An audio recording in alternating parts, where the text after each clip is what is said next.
Assalamualaikum warahmatullahi wabarakatuh. In Islamic teachings, we know the terms Qada and Qadar as part of the 6 pillars of faith. Qada itself linguistically means decree, decision, or execution. Meanwhile, in terms of Aqidah, Qada is the decree of Allah subhanahu wa ta'ala that has been established since pre-eternity regarding everything concerning His creations. As a continuation, the term Qadar linguistically means certainty or measure. As for the terminology, Qadar is the manifestation or reality of Allah subhanahu wa ta'ala's decree regarding everything concerning His creations in accordance with His measure and at the appointed time. Thus, Qada is the plan or decision, while Qadar is the implementation or realization of that plan. In the Islamic view, Qada and Qadar cannot be separated from one another.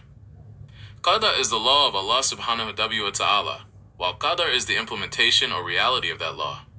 For example, Allah subhanahu wa ta'ala has decreed that every living soul will taste death. This is Qada. Then, when and where that death occurs for each individual is Qadar. To strengthen our belief, there are numerous proofs in the Quran and the Sunnah regarding this. Among them is the saying of Rasulullah sallallahu alaihi wasallam in a hadith narrated by Imam Muslim, "Verily, the creation of each of you is brought together in his mother's womb for 40 days. Indeed, we have created all things with Qadar. No disaster strikes upon the earth or among yourselves, except that it is in a register before we bring it into being. Indeed, that is easy for Allah. If Allah should touch you with adversity, there is no remover of it except Him, and if He touches you with good, then He is over all things competent. And Allah knows, while you do not know. As a believer, correctly believing in Qada and Qadar will bring deep inner peace. This is because we realize that everything that happens in this world, whether pleasant or not, is already written in the knowledge of Allah subhanahu wa ta'ala and is part of His destiny. This belief prevents us from being restless, complaining excessively, and holding grudges, because we know that everything that happens is the best according to His wisdom. Thus we can live life with full optimism and total submission to Him.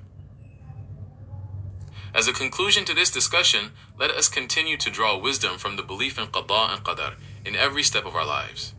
By understanding and reflecting on the meaning contained within it, we are expected to become Muslims who are more patient, grateful, and optimistic, and always remain in obedience to Allah subhanahu wa ta'ala. May Allah subhanahu wa ta'ala always grant us guidance and strength to always stay on His path. In addition, let us see how the belief in Qada and Qadar also influences our social behavior and ethics. When we realize that sustenance and status have been arranged by Allah subhanahu wa ta'ala, we will be spared from greed, jealousy, and envy towards others. Conversely, it will be easier for us to be grateful and empathize with those who are less fortunate, because we know that all shares have been determined justly and full of wisdom.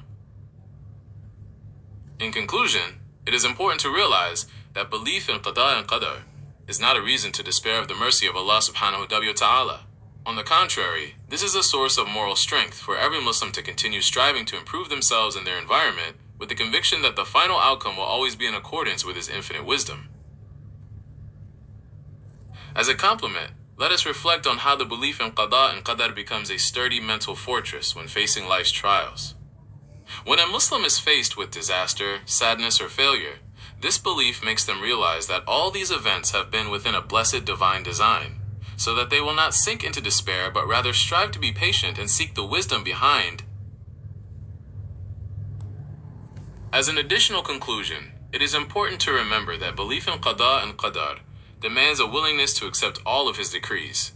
When we can sincerely accept all forms of trials, we will achieve true peace of soul because we believe that every step has been arranged by the all-knowing and all-wise. Sincerity in living through every decreed destiny and always being in His protection until the end of life. And with Allah is success and guidance. And may the peace, mercy, and blessings of Allah be upon you,